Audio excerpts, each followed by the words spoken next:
お待たせしました。冒険の証を確認いたしました。依頼報酬をお受け取りください。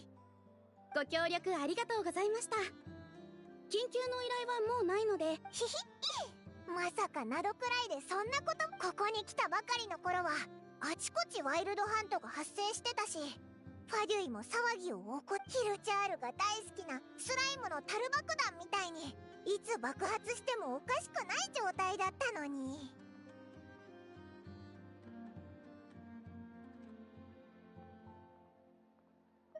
ああ、オイラたちは世界最強コンビだぜ。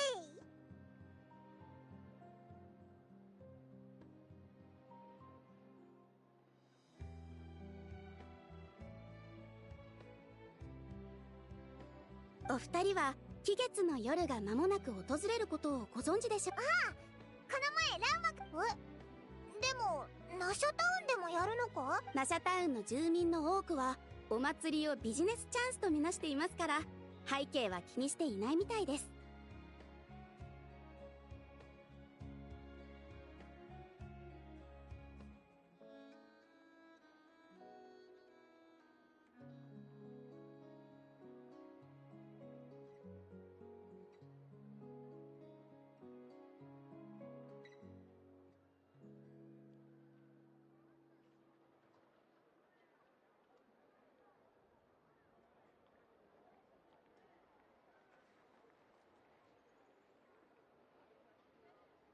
このお祭りはもともと蒼月の子のものでした。期月の花を身にまとい、歌ったり踊ったりして月神様の誕生を祝うんです。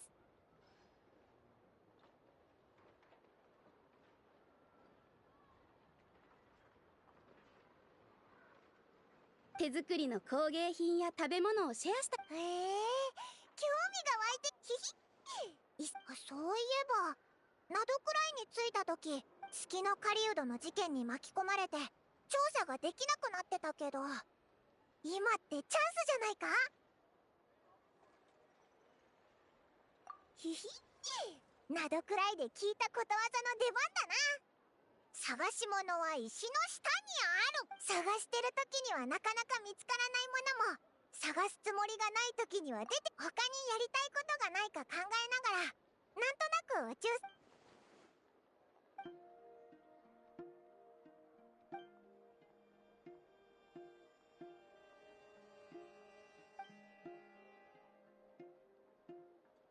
急に真剣な顔して、どうしたんだ。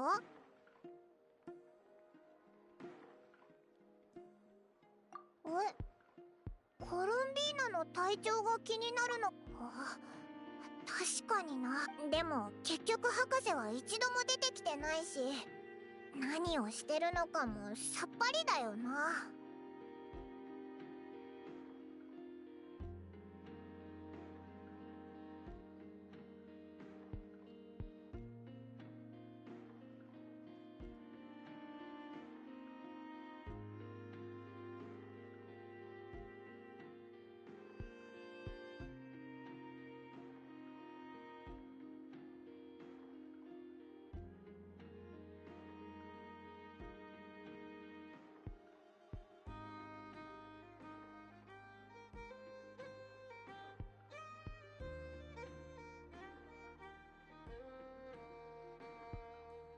そうだな。それに執行官としての威厳を保つために強気な感じで。あいつ月の狩人と対決した時はずっとプロンニアとかのいろんなロボットを修理してたぞ。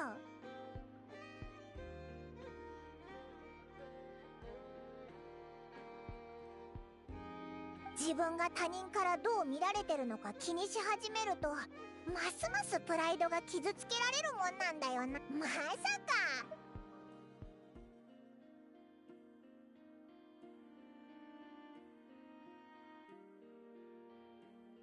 いい香りのお花だよ。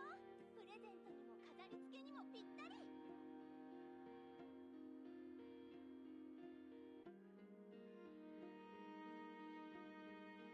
もちろんやっぱりモコモコだ。ここは冒険者たちが活躍するのにぴったりな場所だと思いません？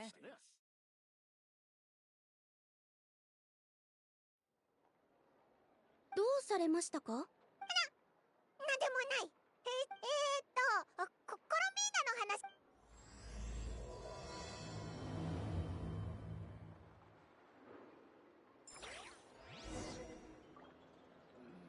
私はやっぱりモコモコダジュにしよう。十分スネージなりに身を運べるし、毛も売れるだろう。ここは冒険者たちが活躍するのにぴったりな場所だと思いません？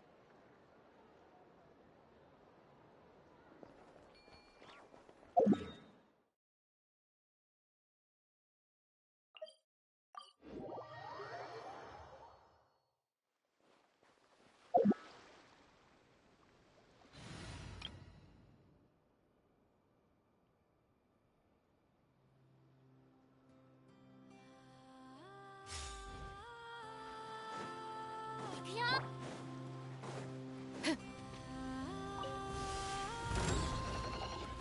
行くぞ。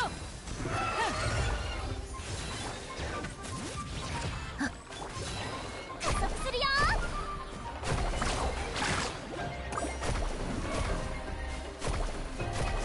波が来たよ。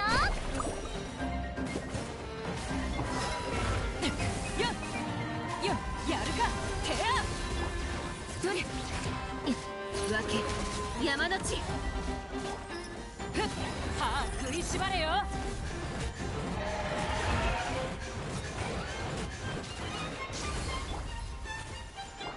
注目。君にそっちあれ。ドリフト。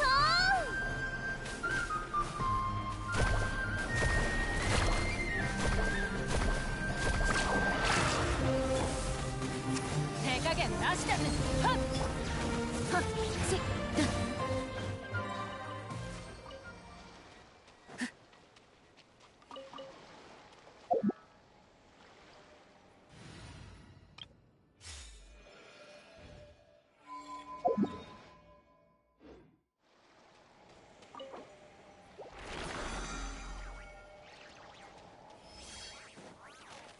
ひゅっ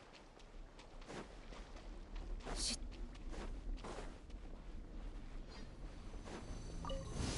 見切りました。バシャバシャ水弾だ。くらえ。さあ謎を解こう。嘘はいけないね。丸裸にしてやろう。真実はまるで影。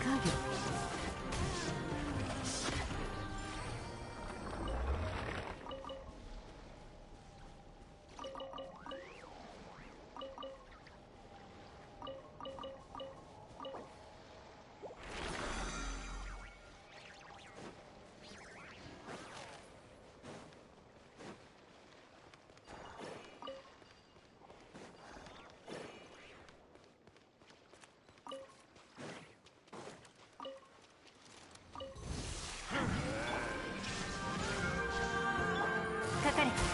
どの目が出るかしガチャガチャ。見て見て虹が。ら。無我の境地。へっふんやっひゅっはっそこはっ裁きの雷心を覗かせてもらうよ。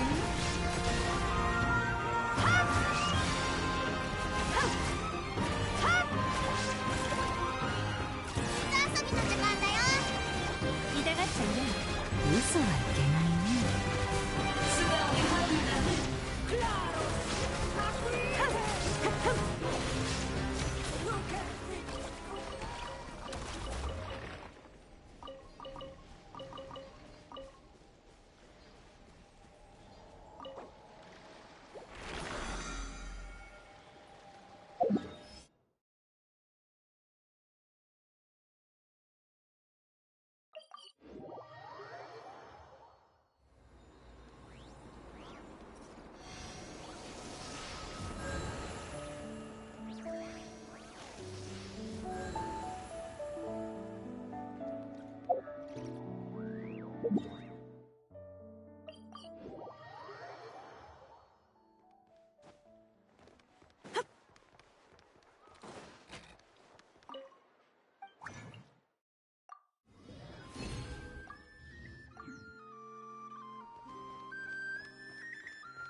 何の話かよ。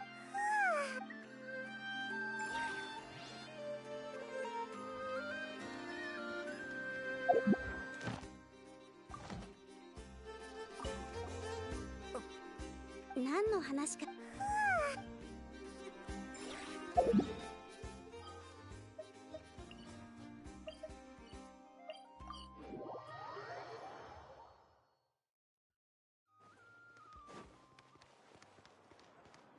星と深無事今日の依頼。星と深淵。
あれ、あいつ座ってるぞ。私がここに座ってっきり休んでるか。突然の来客がなければそうしてたか。でも邪魔されたって思ってるわけじゃない。横になったまま話すのはそんなことも考えるようになっ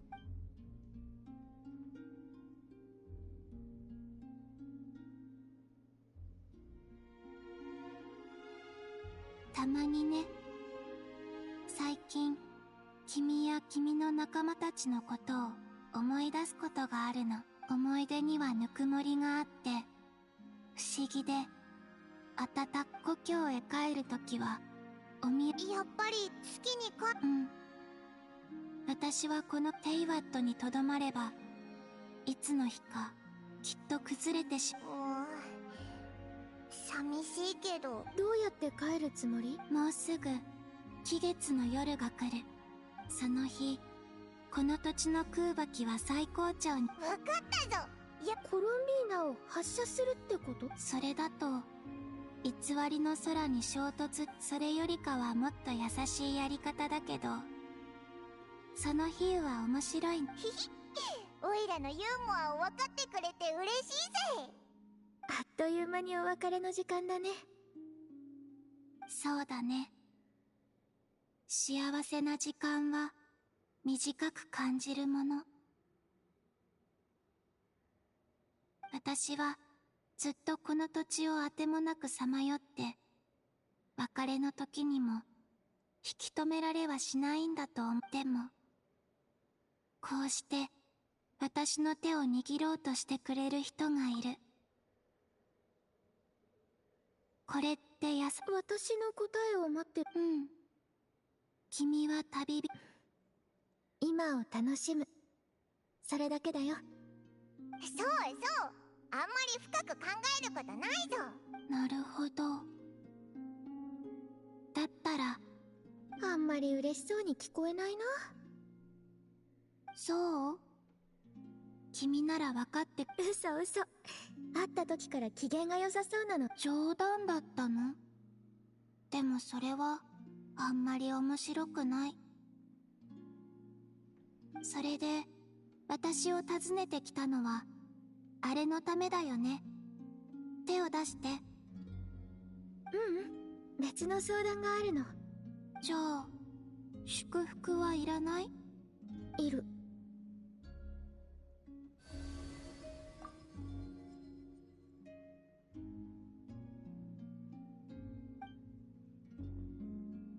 ありがとう。実はここの人々は昔、期月の月の狩人と戦った時、コロンビーナは本当にまだみんなの意見は聞いてないけど、お祭りそういうのには参加したことがないから。心配しなくていいぞ。オイラたちが準備するから、お前は来てくれるだけでいいんだ。もちろん具合が悪かったら無理をするなよ。でもせっかくの機会だって。でも私はクータルと呼ばれる存在。今は心配しないで、なんとかするから。オイラたちに任せろ。こいつの計画。そこまで言うならお言葉に甘えて。故郷の本当の姿を知る前にこの土地の景色をお土産に持っていきたい。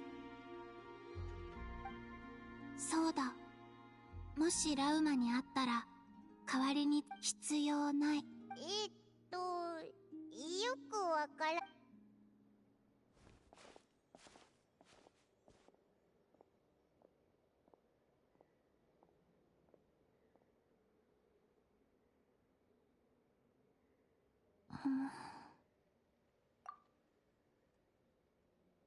それにわからないから。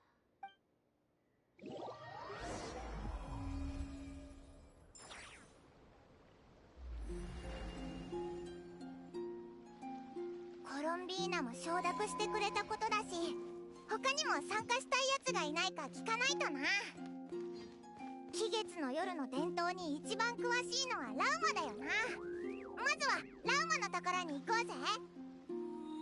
それでお前の計画ってどんな感じなんだ？まだわからない。おい、こっちはお前を信じてコロンビーナと約束したんだぞ。I bet we're gonna talk to Sandrone. いつからそんな行き当たりばったりの性格になったんだよ。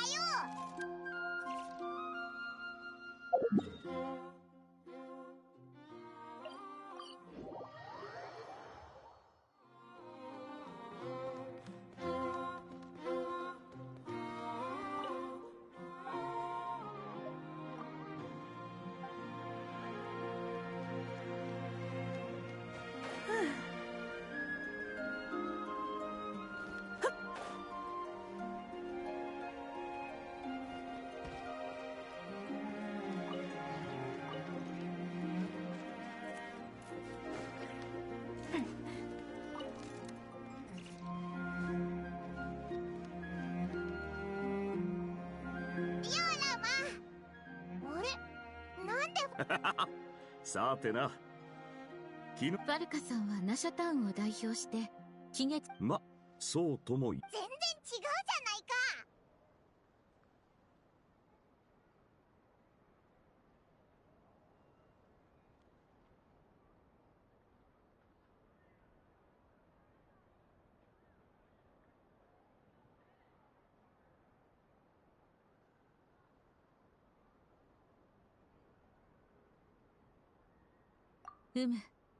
季月の夜に祭りを開催するのはナドクライの伝統だ。その日、草林の枝が差す月は満月になり、季月の花は鮮やかな光を放つ。皆、それを祝福の兆しだと考えておる。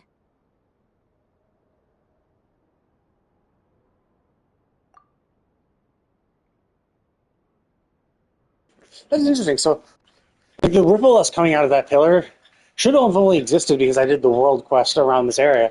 I'm curious. I assume that it probably wouldn't be there if I hadn't.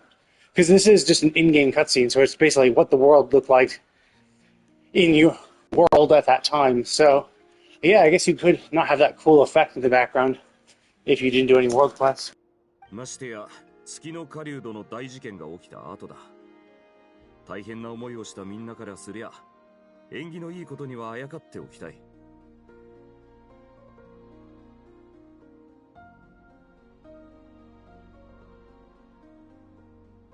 ナシャタウンのお偉いさんたちも賑やかな祭りを開催。言われてみれば、キャサリンもみんなお祭りの背景は気にしてない。これはどちらかといえば習慣のようなものだ。故に蒼月のこの者たちも過去の信仰が間違っ。そういえばリーでの解答祭でもみんな仙人が本当に存在するかどうかは気にしてないみたい。そうそう、さっきコロンビーナに会いに行ったんだ。期月の夜に誘おうと。おお、その口調からするとクータルはこの日に月に帰るつもそうそう、原理はよくわからなかったけど、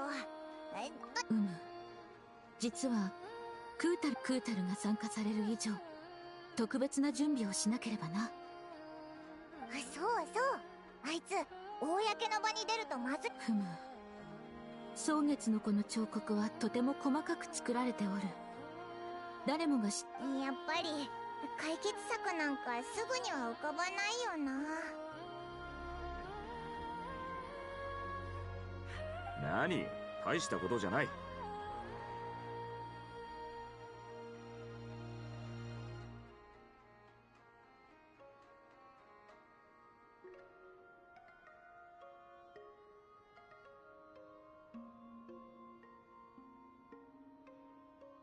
もう何か思いついたのか？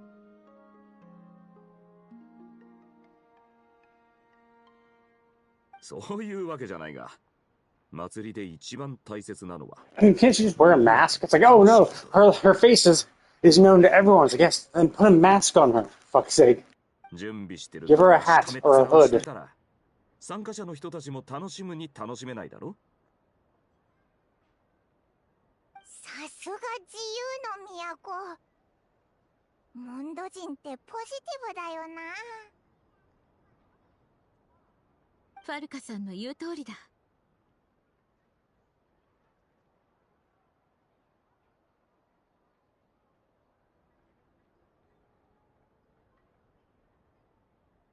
今はまずクータルへの気持ちを祭りの雰囲気に溶かし込もう。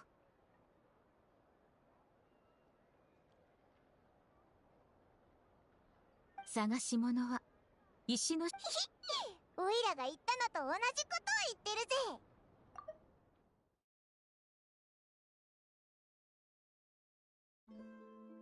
ほう楽しみになってきたな。モンドじゃきっと月神のジョーちゃんも最高の表情を見せてくれるさ。それはちょっと。ナシャタウンの方は俺に任せてくれ。それ以外にも賑やかな祭りに欠かせないのが。立つ前に蒼月の子の方で準備しているものをクータルの決断について私からも聞いておきたいことがある。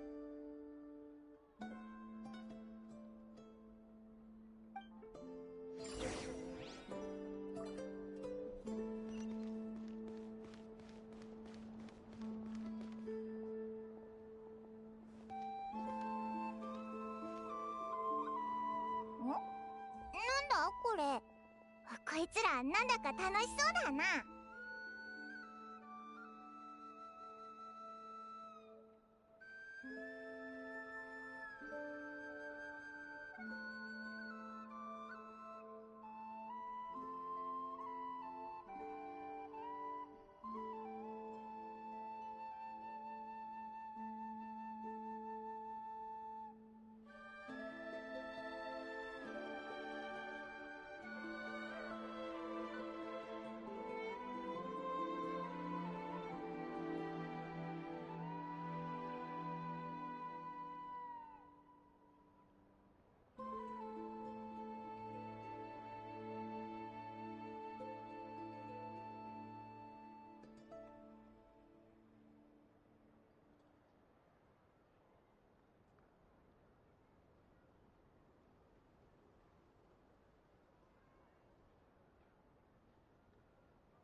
月齢はああいう太鼓を使って音楽を演奏するのが得意。生まれつきの才能って可能性もあるな。ル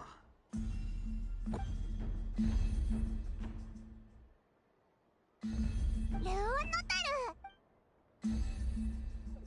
困惑してるみたいだな。今度機会があったらおいOh, is this gonna be like a mini game that we do for the quest? Oh. west side. Oh, we just direct them. Okay. このふわふわしてるのはなんだ？月のベール、建物の飾りだ。月のベールを通して空を見ると霧がかかったような景色になり、とても美しいのだ。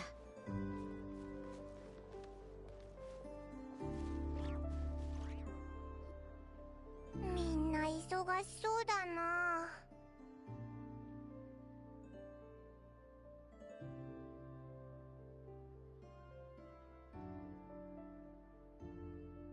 しかしどれも期月の夜に必要なものだからな。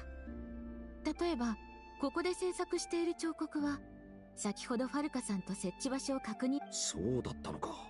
安心してくれ。人手はちゃんと手配し。よろしく頼む。それからカラフルで綺麗だな。一つ食べてみてもいいか？もちろん。おいらもしこれがパイモンへの狂月。祭りの時期になると期月の夜の通り、これらの変わる時を待つ。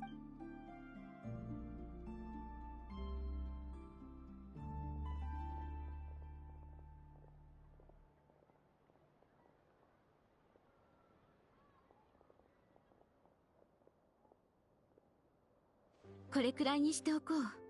実のところクータルが以前蒼月の子にお誘いしたことがあるのだ。何も返答はなかった。これがクータルの答えだと思っていたが、ならば今回のそうか、そうだな。クータルのご判断はただ信仰対象としての神になってもらおうというわけではなく、顔を出したらまたファデュイを引きつけてしまう。迷惑をかけてしまうと配慮してくださったが、そんな面倒事などさまつなことだ。口を挟ませてもらうが、旅立つ者には負担ではなく祝福を。月神の嬢ちゃんは期月の夜。ふむ、一理ある。そういうこった。俺たちにできることは楽しい思い出を残してやることだけだ。それ。そうそう、ファルカの言う通りだ。お祭りっていうのは楽しいものなんだから、もっとシンプルに考えようぜ。それじゃ俺はそろそろナシャタウンに戻るが、一緒に来るか？ついてくぜ。じゃあな。ルム、感謝。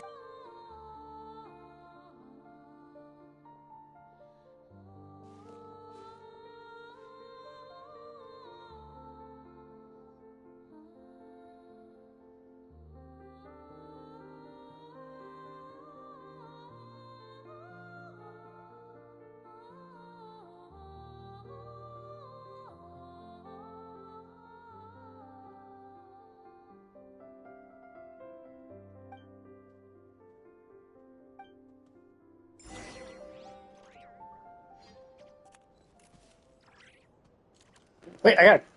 Oh yeah. Just I got an achievement for that. I'm like, what? I forgot. Like they don't always do achievements based on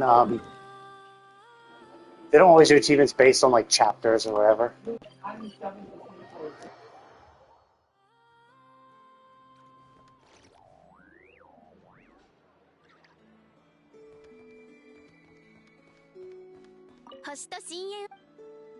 Okay, now it's unlocked again. That was really fucking annoying, where it was like, oh yeah, because you accepted this quest and you picked it up from her, you can't do your adventure shit. And you just had to complete that quest before you can go back there. Now I just said, fuck it, I'm gonna go somewhere else, but still, it is kind of annoying.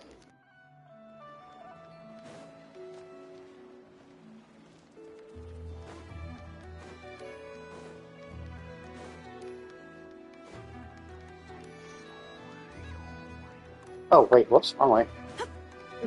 This way? Oh, I see, he's at the entrance, got it. If I teleported here, yeah, it starts with me. God damn it, I fucking hate proximity-based quests. Just stop doing that. Just stop it. Just fucking have Barker on the field, and when we go talk to him, it starts the fucking quest. Stop fucking... Especially that shit, right? Where it's like, hey, Are you gonna teleport to one of the most commonly used teleports in the fucking game? The fucking Statues of the Seven?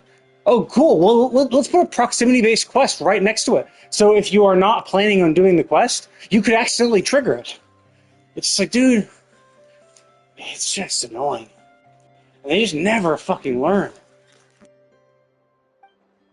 Like, it's fine if you come in and you're like, you know what, I want to do all the quests, right? You're just going back to back, quest to quest. And to be fair, I was coming here for the quest.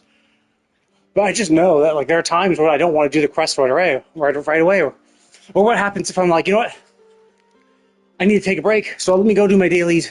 Let me go do this shit, and then I'll come back to it, like maybe tomorrow or something. You know? The fact that it's just like, oh, whoops, I can accidentally trigger the quest. Because I go off and do my dailies, and I'm like, oh, quick, shit, I need a quick heal. Okay, I'll just go back to the Statue of 7 and heal up real quick. And then it's like, nope, sorry, you started the quest. And you have to go through this. And so, the main reason why I dislike it is that because it forces you to do something you don't necessarily want to do, which just breeds frustration. So if I had not planned on doing this, and I was, so like it's not a huge issue right now, I just recognize this is annoying. And in fact, this is the reason why I'm doing this quest instead of continuing my Zenless Zone Zero main story quest, is because I tried to go to Catherine's Adventure Guild to accept my dailies, and it instantly started the previous quest. It's like, fuck you.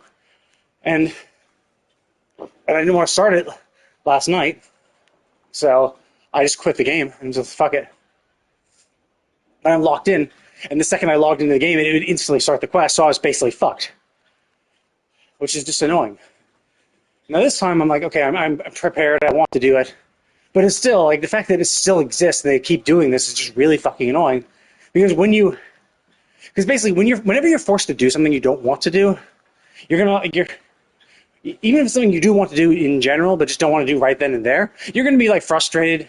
You're going to want to blast through it. You're going to be like, quick, skip. You're going to be skipping dialogue. You're going to be kind of annoyed. You're not going to be paying attention and enjoying the story as much as you would be if you had intentionally chosen to start the quest. It's just like, it's bad design for a game like this, right? It's fine if it's like a single player game and they don't have dailies and they don't have world quests and shit like that. You know, you can. And even then, most don't, right? Even then, most single-player games don't start on proximity shit.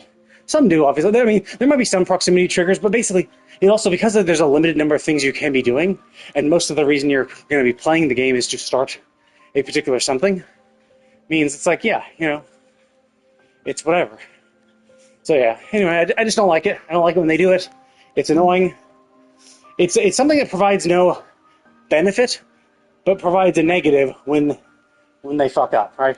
It's either neutral or negative, right? It's either neutral, it's like, okay, whatever, I was going there anyway to do the quest, so it doesn't really matter, so you're neutral about it. Or you were not intending to start the quest, and now you have to fucking do it.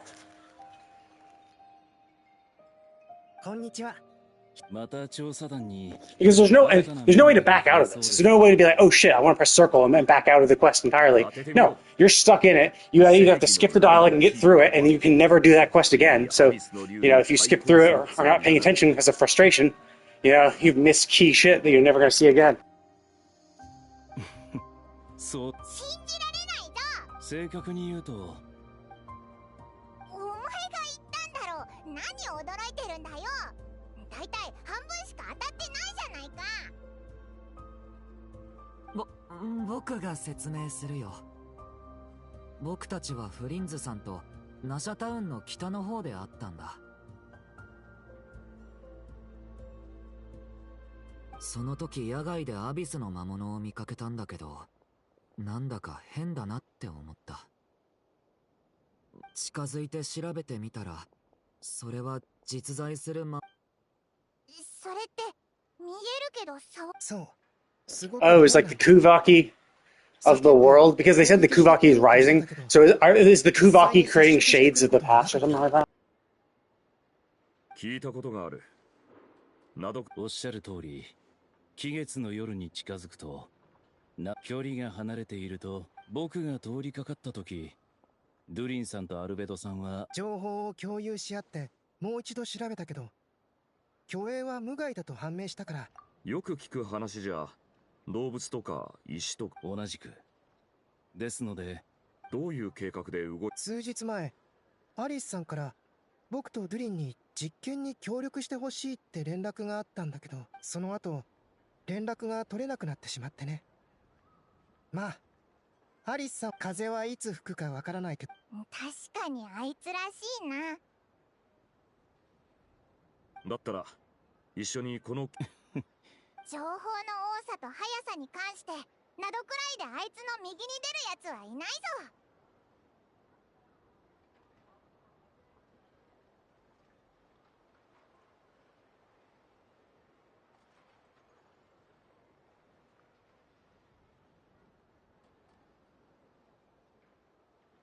聞きに行こうぜ。ついでに気分の館のやつらもお祭りに招待しないとな。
Wait, what?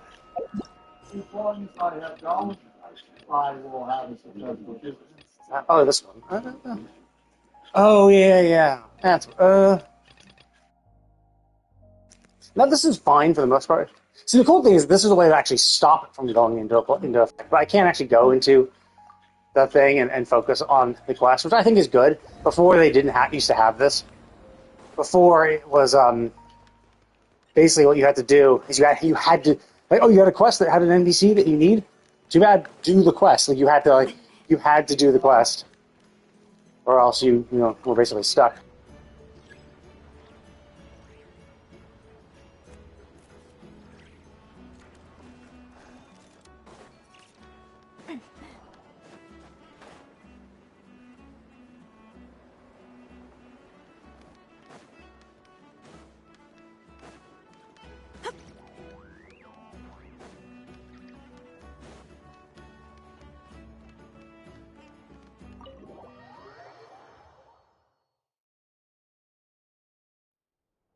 And this is fine too, where it's oh, the quest starts because you went into here, because there's not a teleport directly into here, and because the quest does direct you.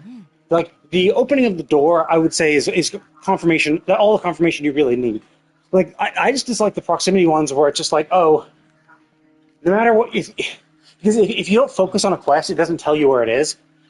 So you can just be wandering around doing other shit, and in fact, what was happening is that some of the world events, some of the puzzles, where it's oh, you have to follow along this path, get all these coins, get all these particles to get a chest. Some of those would actually go through proximity-based quest starters. So there's a quest, an event quest, where I was oh, okay, well, I accepted it because I accidentally triggered automatically in the Nostra town when I didn't intend it to. Another proximity-based quest starter, and then I'm oh, okay, whatever, I'm not going to focus on this, I want to go do more exploration of Nodcry. So I started this thing outside of the Crumb Cake Workshop, but the pathing went through Crumb Cake Workshop area and right underneath the place, right through the place where another proximity-based quest started for it. So basically, I'm on this thing, doing this puzzle, and boom, get yanked out of it, and forced to do a cutscene for a quest I hadn't tracked, so I didn't even know it was there. That's the reason why proximity-based quest starters are shit. Because you could be in the middle of something else, and now you have to do something you didn't intend to do. Especially for that, because You know, I started it outside of Chrome Cake Workshop. Now I have to run all the way fucking back to start it again, because the whole point of this thing is it was going to take you along a track that would then loop around and come and take you back. And because I got fucking interrupted and kicked out of it, I had to now run all the way back to start it again. It's just like, you know, there's just no positives for making any quests proximity based. Like, just don't stop. There's no positives whatsoever, only negatives. So it's just like, stop doing it. どれくらい珍しいかというと、空を見たら、でも今回はそれくらいのヤフォダがまだ外で情報を集めてるから、まずはこの前僕たちが見た。ああ、大量の魔物が、その光景はまるで誰かの死ぬ直前の虚栄の魔物が同じ虚栄。そういうことさ。それから虚栄の人間たちについてだが、服装といい彼らはヒュペルボレイヤを自称している。ラウマからちらっと名前は聞いたことあるけど。Oh, cool. Nice. So now we have another. Okay, so now we know. I think they might have mentioned this before too.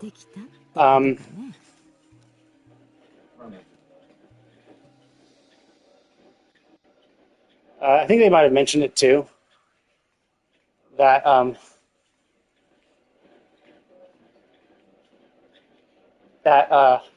you know when it was, but now I know if they ever mention Hyperborea again, it's from 6,000 years ago, which is 1,000 years after the Archon War.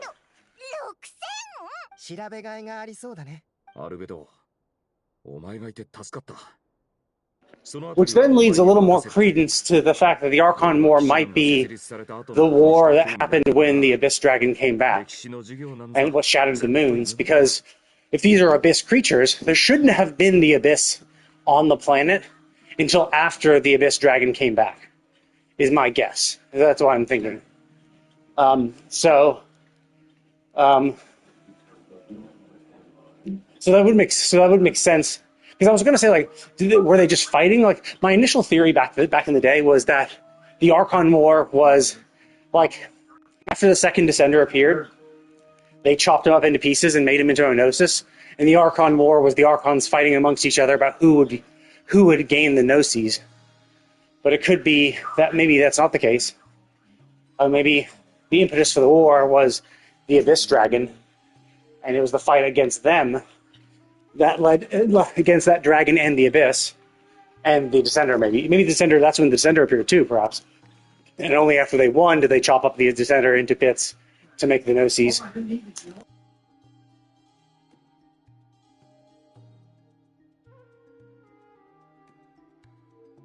それほど遠い昔のもの。私が興味あるのは。But yeah, so it seems like it's likely that the Archon War was the fight against the Abyss Dragon. It's hard to say, obviously, because they haven't really talked about the Archon War. It's just that we knew it happened. It was 7,000 years ago. It led to the death of a lot of people who could have become Archons, a lot of gods or whatever. You know, so and they mentioned like the previous dragon civilizations. So it seems very likely that it's that maybe that was the impetus, that the Abyss Dragon came back, and they had to all fight him off, which would explain why there were so many deaths and stuff.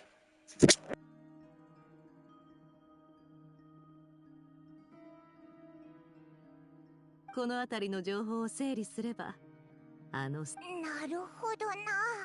手分けして行動するとしよう。アビスの現象に関することは、はい。僕は単純にアビスを研究する機会も貴重だけど、ヒュペルボレイヤの方は非分の館が担当しよう。俺たちのチームだけ暇になったな。ふふん。お前が。そういえば今回の期月の夜には。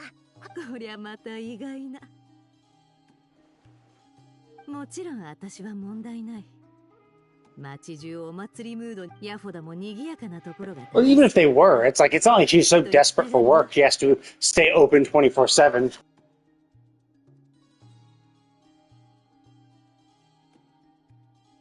やばい。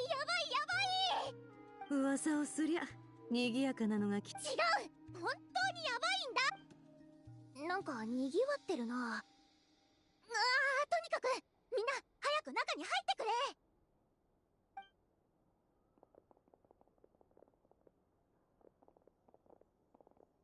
スターダストビーチに巨影が現れたんだ。宇宙船みたいな。Oh, interesting. So that's interesting. So it's a spaceship. Maybe. So it could be our ship. That actually is interesting. So that would date us. That would date when we showed up, 6,000 years ago. So I don't know. Like the biggest problem with us showing up 6,000 years ago is that the very first cutscene of the game is us flying through the sky and getting beaten the shit out of by the goddess.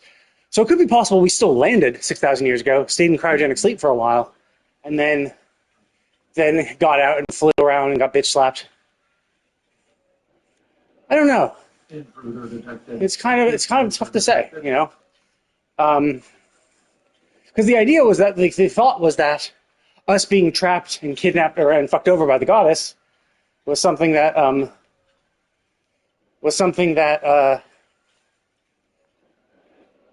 then like we woke up basically after we escaped. So it was something that happened a while ago, but not too long ago, because I thought they showed us Mondstadt, although I guess it could have been any city from 6,000 years ago that looked like Mondstadt for all we know. But because we wake up and the game starts in Mondstadt, we kind of assume that was that city, but maybe not. But it was just so we show up, we get trapped by the goddess, and then somehow we got separated, right? So it's well, how did we get separated? And we assume our brother got captured first and then us, so maybe that's how we got separated. He broke out first, and we were no longer around, so that's how he wandered around, and that's how he met the Conrians. But then the recent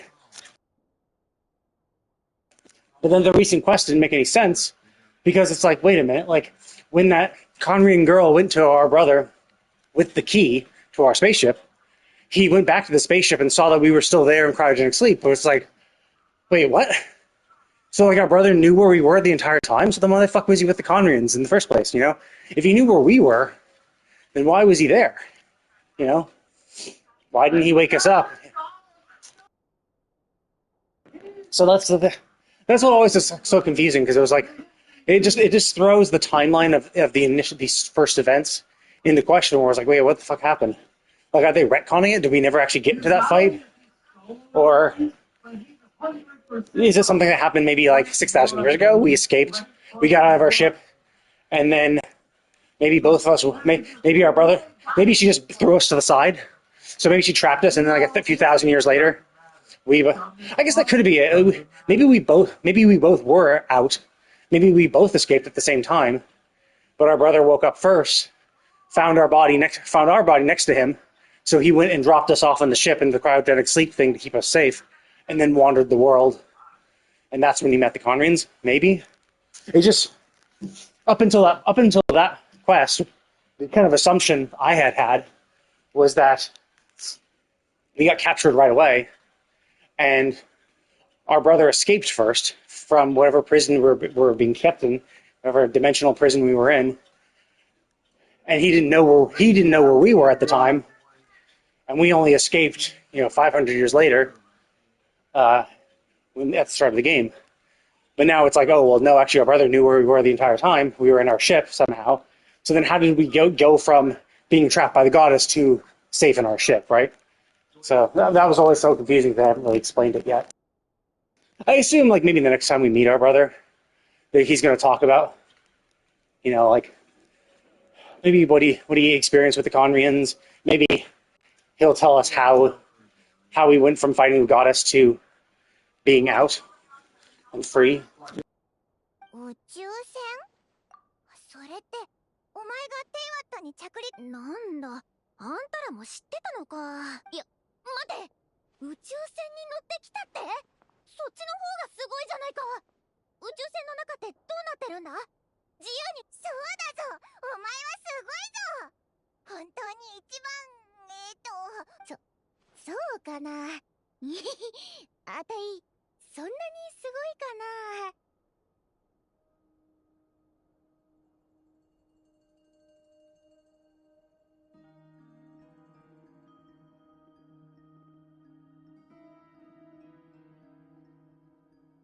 俺たちの目的地も決まったな。なぜそんな顔をする？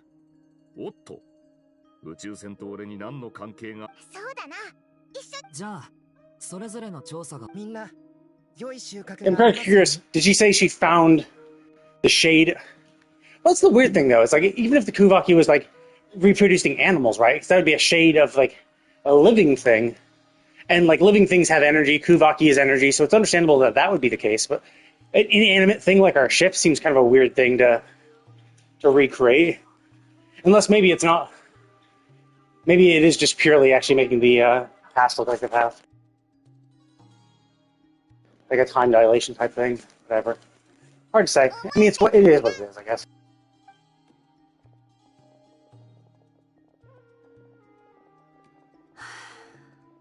どうしたんだ姉さん、行かないのか？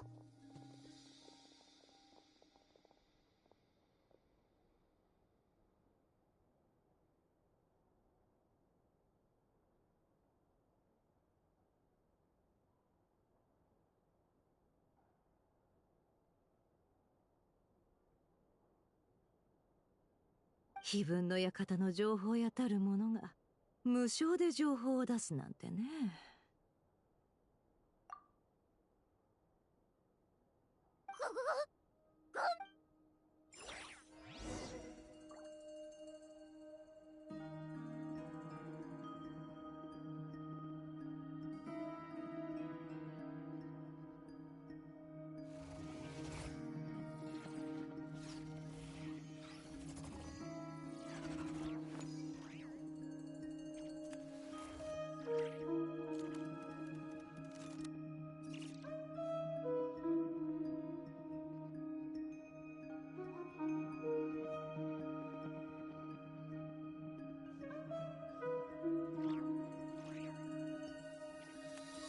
感情とは頭の中で荒れている波みたいなもの。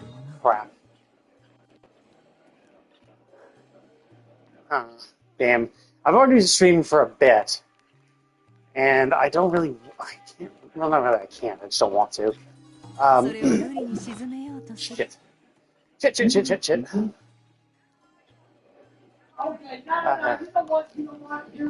Yeah, so...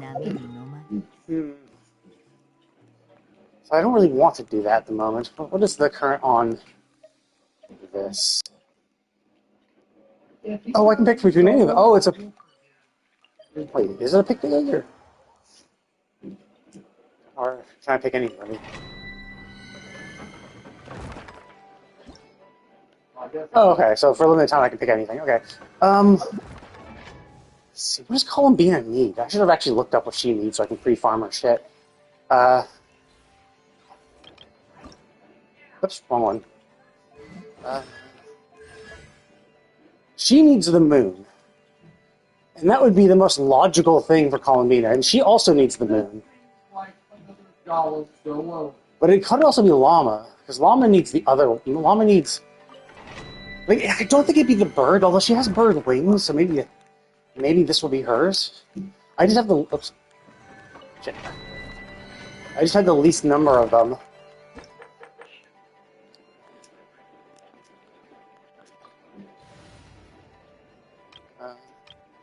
Yeah, I have the least number of these bird ones. So... But then again, it could also be that Durin could use the bird, so it's like... Usually they try to balance it out relatively well. 風よ風の雲の行くごと瞬く間に逃がさない。はっ。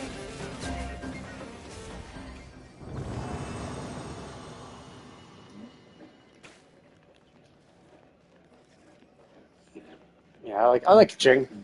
Basically, now that I can put her in a good team. She was just rough in the beginning because of wooden shields, and now enemies don't have wooden shields anymore. And so she doesn't get fucked by enemies with them.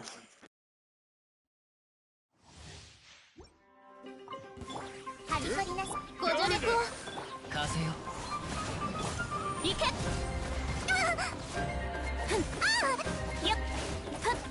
急がない。陣営のごとく。我が剣よ、影に従え。行け。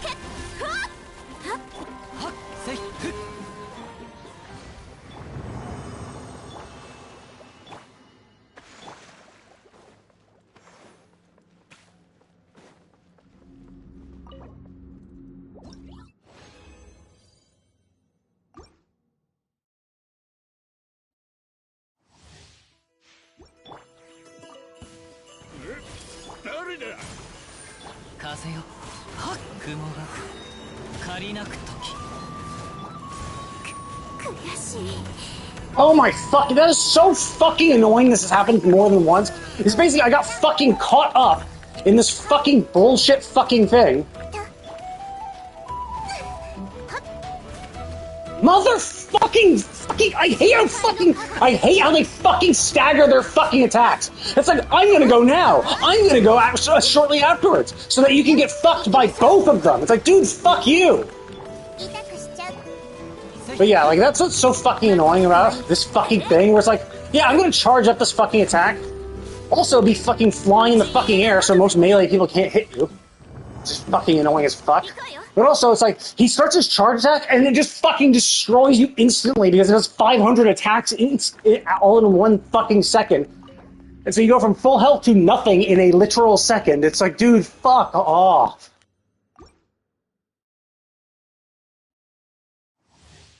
And it's just fucking annoying that this fucking piece of shit will be right fucking next to you, and then just blasts away to the fucking the ass end of the fucking world, just to fuck with you. It's like, dude, fuck off, dude.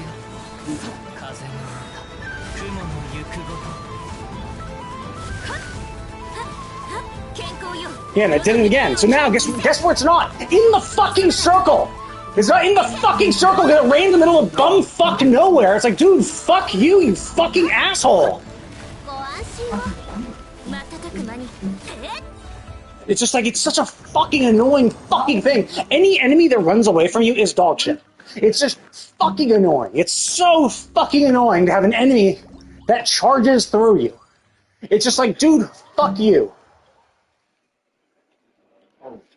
You know? It's just like, fuck.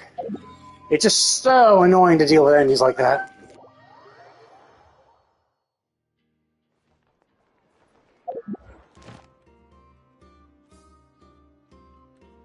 So yeah, it is what it is, but it's like, just fucking annoying.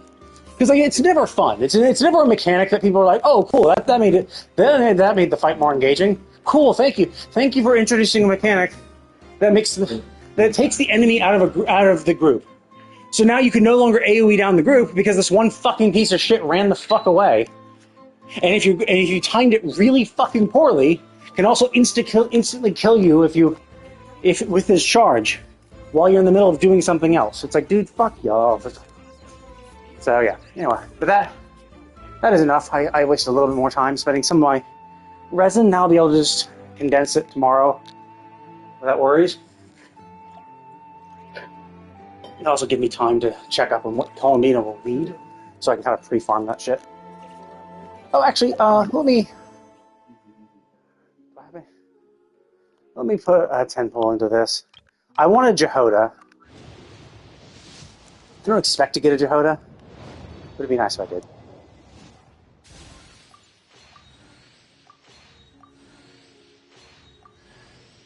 Fuck, of course not Jehoda. Of course it's the one fucking guy who's existed since 1.0 that quite literally everyone has fucking copies of. It's like, yes, thank you for giving me the most fucking useless. Yes, the most fucking, the one that like 99 out of 100 people have C6 fucking Bennett. Thank you. No, not the new one. Not the other one that is at least 2 years old that actually has a chance of being someone you could need. I think oh, fuck off. God damn it. Oh, fuck off! It's fucking Durin guaranteed. Shit. Dude, Phenomenon emo is basically. That was pity. That was the pity. So basically, I was going to lose the 50-50, but because I lost too many 50-50s before, it guaranteed me Durin. So this is 100% Durin, which I don't really want. He's not terrible, but I didn't really want him.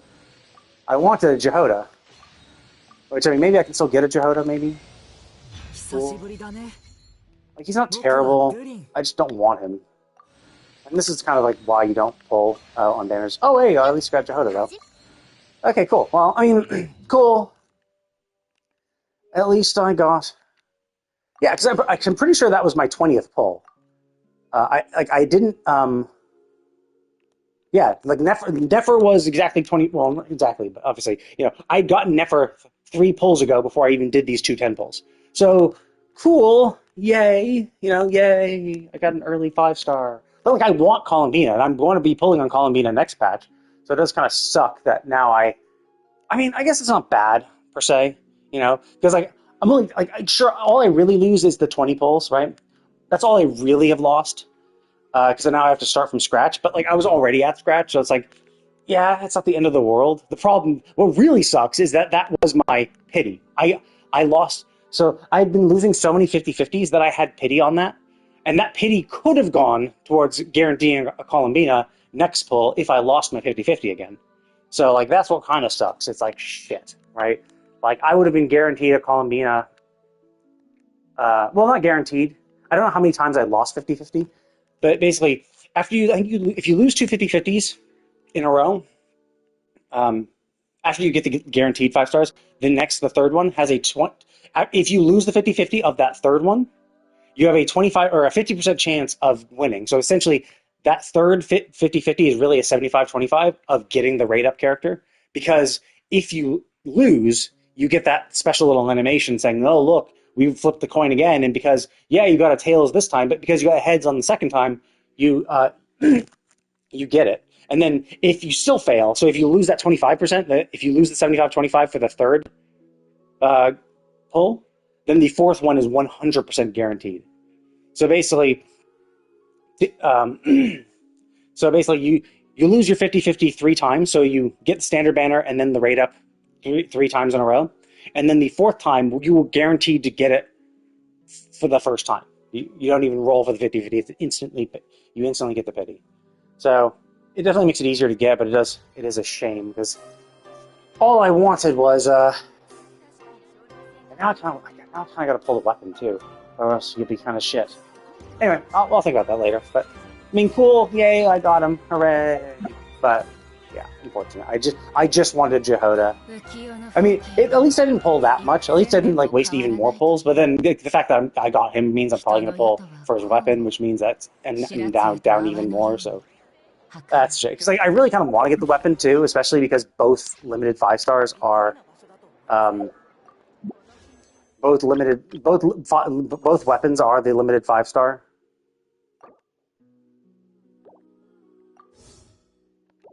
So that is unfortunate.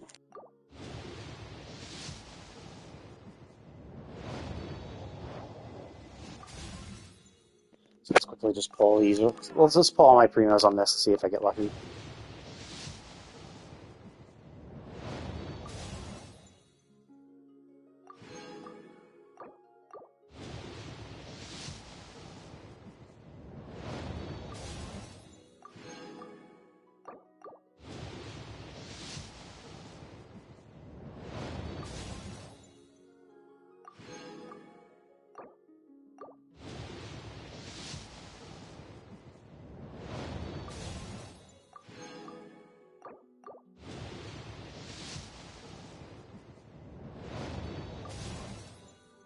God damn, it's a full.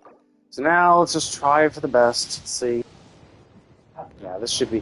This is a 5 star. Now we're gonna see if I actually get the one I want.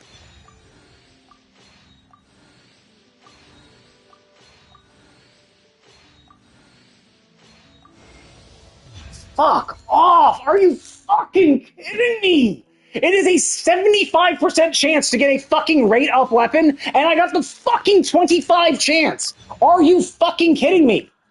Why? And it's like, it's one I already have fucking R5. It's like, dude, this is such fucking trash that you fucking get fucked.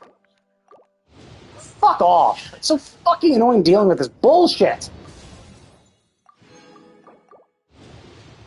And now I get, and that's the thing, is like, I wouldn't mind losing if I got fucking Venti's weapon, but no, you need the fucking standard banner fucking one. Fuck off. The most useless fucking weapons that are just dog shit anyway. It's like, it's fucking annoying.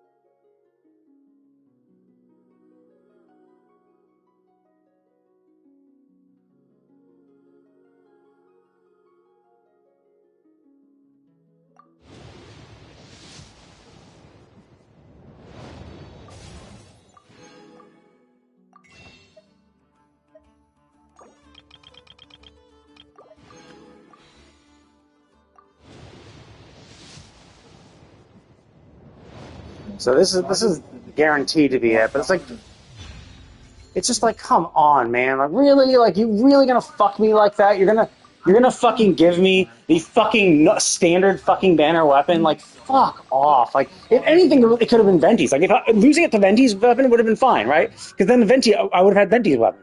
But no, I lose it to the fucking useless fucking standard banner weapons that no one fucking wants because they're trash. And it's also one I already have fucking maxed. I already have a fucking R5 fucking Aquila. That's why I even have an extra. So